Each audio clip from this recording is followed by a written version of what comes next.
Hello, mate. How you doing, you alright? Cuppa, I'd love that. come on then.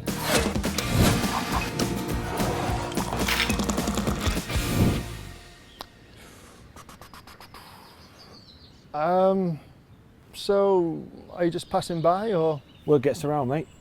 You've been using your new chainsaw in your flip-flops and your Hawaiian shirt. No.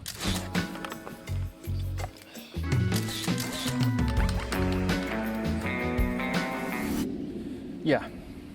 You're an accident waiting to happen, Joe. I like my friends in one piece. Oh, hey up, laptop's out. Looks like there's a lesson coming my way. Can you spot the difference? Well, one of those is a pretty handsome guy, if I do say so myself. And the other? Well, it's me dressed like a prat. Exactly. It's PPE versus A&E. Now, what's the same in both pictures? It's the chainsaw, Joe. Same tool, same power, same danger. Except only one person walks away from an accident with one of those. Fair enough. But mine's just a little supermarket job thing, so. Middle half special, was it? Well, what harm can it do? Well, let's take a look, shall we? All right, it might seem a bit daft, but this proves a serious point. How much power does my saw have then? Your saw has 2 to 3 times the power of a kitchen blender. Wow. Now let's see what happens when a carrot meets 13,000 RPM.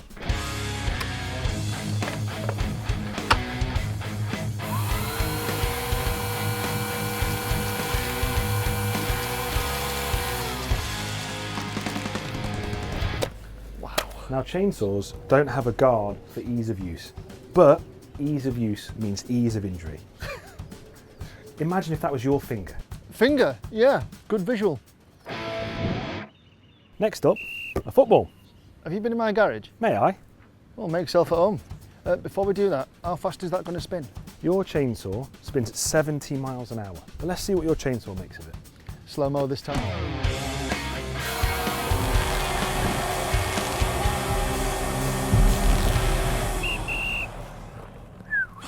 Well, I'm not normally lost for words, James, but yeah, this is troubling me a bit now.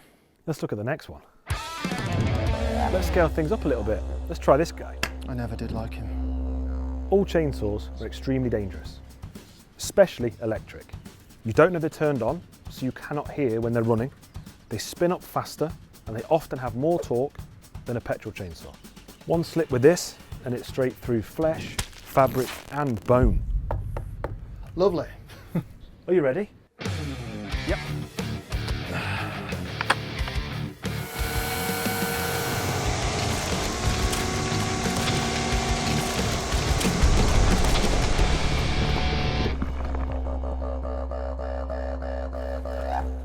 Yeah, you know, I'm starting to feel like I've been a bit too casual about all of this. That's good. Now that we've seen the dangers of a saw, why don't we learn to use one safely? Let's do it.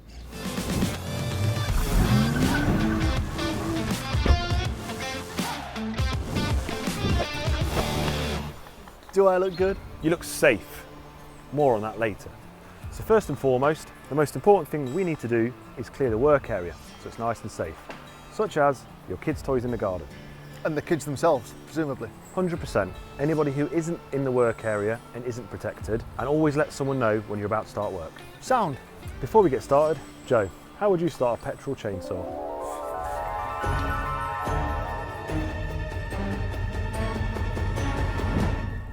The wrong way. Okay, first things first, I'm going to show you the cold start procedure for a chainsaw. For me to start this chainsaw, I need to have my foot over here and my left knee pressed in. Whilst I'm here, I will press the trigger, put the choke on full, and it's now ready to start. Okay, it looks a little something like this.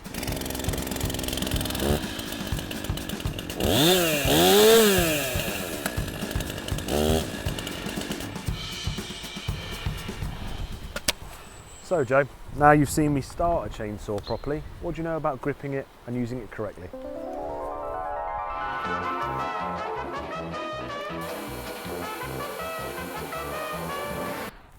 Not a lot. Right then, let me show you. We're going to cut up this piece of timber. I'm going to come down to one knee. I'm going to be on my right knee with my left knee adjacent to where you want to cut. I will place the chainsaw guide bar all the way to the bottom and I would turn the saw on, rev it fully, gently cutting my way through. Once I've finished, I would put the chain brake on, and then I would move to the next cut. The stance is important because it keeps the chainsaw on the right hand side of my body. If I am to get kicked back, it will come all the way back over my shoulder, keeping me safe. Okay, are you ready? Ready as I'll ever be. Right, so I've cleared the area, kids are inside, ready to start the saw.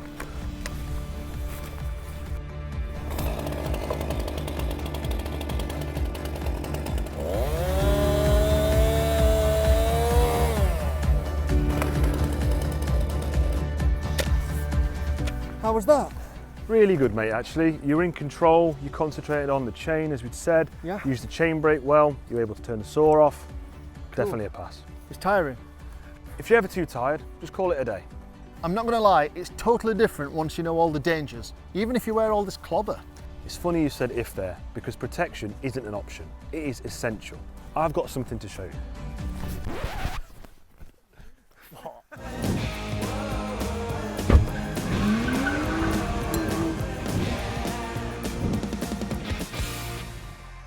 So where are we now? This is Tudor Environmental, where I got all of your kit from and mine. No garden ornaments then, I see. Tudor. So why should I come somewhere like this instead of a supermarket? Any responsible retailer should always recommend PPE. Whether you've had a chainsaw for 30 years or for 30 seconds, everybody in our industry has a responsibility to keep you safe. Whether it's trainers like myself or retailers like these guys, with the right gear and the right advice. Well, I didn't get that with my manager's special, did I? No, that's because at the moment, chainsaws can be found for sale mixed in with your standard garden tools. What, like shears? Yeah. Secateurs? Yeah. A rake? Let's stop it now. Oh, sorry, but are you telling me that it's harder to buy a bread knife than a petrol-powered chainsaw? So at the moment, yes, there are no restrictions or recommendations on PPE, or even guidance on how to use them. Okay, so tell us more about this PPE, James. I wasn't expecting to wear all this. Well, we've seen what a chainsaw can do to you, so let's take a look at what we can do to help prevent that. Oh, take that everywhere. I do. Now this is a video from Arbotech. Those are my trousers. Yeah. You see the fibres in your trousers, they will stop the saw dead. So PPE versus A&E. Exactly. Trousers are just a small part of your kit. Now let's take a look at the rest. Your essentials, Joe. A helmet to protect your head, ears and eyes. So next up is gloves. These ones will protect you from small cuts, add a little bit of grip and keep you warm in the winter. Next up is boots. They offer a good amount of ankle support and more importantly, you won't chop your toes. So no more flip-flops then? These 4 items are non-negotiable. Right, I don't want to offend your mate here, right? But this all sounds a bit pricey. Yeah, it can seem that way, but it's cheaper than a trip to A&E. Like the carrots. Yeah, exactly. It's a one-off investment, but there are many different price points to suit your needs. But your life, Joe, is priceless. All right, cards on the table. I had no idea what I was doing before. And now? Well, 3 things. Number 1, chainsaws are lethal. Number 2, being trained is essential. And 3, the right safety gear isn't optional. Good. Everything we've spoken about, the rules, the checks and the gear can be found on lantra.co.uk. Lesson learnt. Thanks for the wake-up call, James. It's been emotional. Absolutely. Let's get you out of here. You do realise that you owe me a garden ornament. You know, my wife is going to notice that. Come on, mate. I saved your legs. Call it even.